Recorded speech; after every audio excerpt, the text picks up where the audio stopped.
দৌলতদিয়া ফেরিঘাটে এই মুহূর্তে আছেন প্রতিনিধি মাসুদ রেজা। শিশির উদ্ধার অভিযানের সর্বশেষ তথ্য জানতে সরাসরি যুক্ত হচ্ছে তার সঙ্গে। শিশির, আপনি তো আছেন পদ্মাপাড়ে, সেখানে নিখোঁজ যে স্বজনরা রয়েছে নিখোঁজদের, তাদের একটা আহাজারি চলছে বলা যায়, এবং বিভিন্ন পয়েন্টে কিন্তু তল্লাশি অব্যাহত রয়েছে। এখন পর্যন্ত কতজনের আসলে নিখোঁজ সংবাদ রয়েছে আপনার কাছে, একটু জানাবেন। যে সংখ্যা, সেই সংখ্যাটা নিয়ে আসলে বিভ্রান্তির একটি সৃষ্টি হয়েছে। এই বাসটি যিনি চালাচ্ছিলেন, সেই বাসের যে সহকারী, তাকে খুঁজে পাওয়া যাচ্ছে না, এরকম একটি গুঞ্জন আছে। কিন্তু এখন পর্যন্ত কিন্তু তাদের পরিবারের পক্ষ থেকে বা প্রশাসনের কাছে কিন্তু তেমন কিছুই বলা হয়নি এখন পর্যন্ত। যেটা মনে হচ্ছে যে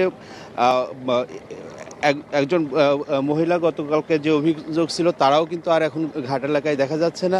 এখন সর্বশেষ এই ঘাটের যে পল্টন ছিল, সেই পল্টনটা কিন্তু এখন এখান থেকে সরিয়ে নেওয়া হবে। এই সরিয়ে নেওয়ার মধ্যে এর ভিতরে কোনো লাশ আছে কিনা, এই বিষয় নিয়ে আসলে আজকে সারাদিন অভিযান করবে। তবে বৈরী আবহাওয়ার কারণে কিন্তু এখন পর্যন্ত চতুর্থ দিনের যে উদ্ধার অভিযান, সেটা কিন্তু এখনো শুরু হয়নি এমনটি।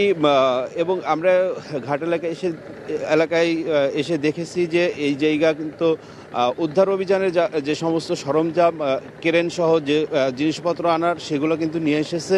কিন্তু সব কিছুই ঠিক ছিল, কিন্তু বৈরী আবহাওয়ার কারণে এখন পর্যন্ত কিন্তু আসলে উদ্ধার কাজটি শুরু হয়নি।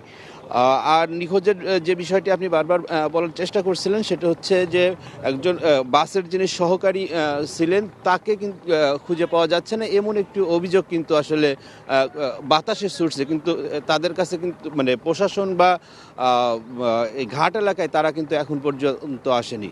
এই ছিল আমার কাছে রাজবাড়ির দৌলতদিয়া থেকে সর্বশেষ।